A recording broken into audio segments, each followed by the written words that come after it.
নমস্কাৰ information centre আসামৰ আন এটা গুৰুত্বপূৰ্ণ ভিডিঅ'তে সকলোকে স্বাগতম জনাইছো। ভিডিঅ'টোত অসম অংগনবাড়ী সম্পৰ্কীয় এটা গুৰুত্বপূৰ্ণ খবৰ জানিব পাৰিব। সেয়ে ভিডিঅ'টো আৰম্ভণিৰ পৰা শেষলৈকে স্কিপ নকৰাকৈ চাব। অংগনবাড়ী কেন্দ্ৰ পাইছো, মডেল অংগনবাড়ী কেন্দ্ৰ পাইছো।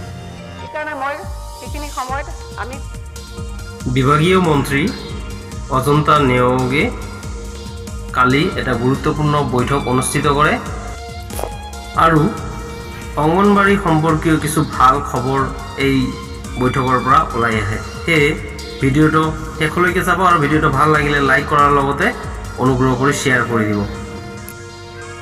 সমাজ কল্যাণ আৰু বিত্ত বিভাগৰ মাননীয় মন্ত্ৰী অজন্তা নেওগে কালি বিত্ত বিভাগৰ সভাকক্ষত জিলা আয়ুক্তসকলৰ সৈতে অনুষ্ঠিত এখন ভাৰ্চুৱেল বৈঠকত মডেল অংগনবাড়ী চেণ্টাৰ নিৰ্মাণৰ অগ্ৰগতিৰ বুজ লোৱাৰ লগতে কেন্দ্ৰসমূহৰ নিৰ্মাণ ক্ষীপ্ৰ কৰিবলৈ সকলোকে নিৰ্দেশ দিয়ে। ইয়াৰ উপৰি জিলাসমূহত SNP, OSC আৰু BBBP পুঁজি ব্যৱহাৰৰ বৰ্তমান স্থিতি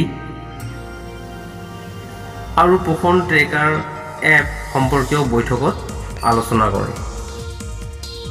এই বৈঠকত মহিলা আৰু শিশু বিকাশ বিভাগৰ প্ৰধান সচিব শ্ৰী মুকেশ চন্দ্ৰ সাহু, সঞ্চালক শ্ৰী বিভাস মোদী তথা আন জ্যেষ্ঠ বিষয়াসকল উপস্থিত থাকে।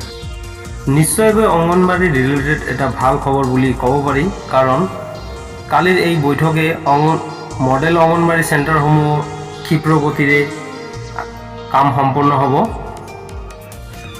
এইদৰে মন্ত্ৰীগৰাকীয়ে বিভিন্ন কামৰ বুজ লয়।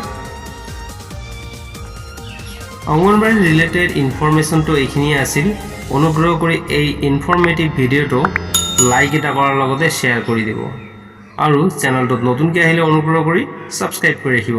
ধন্যবাদ।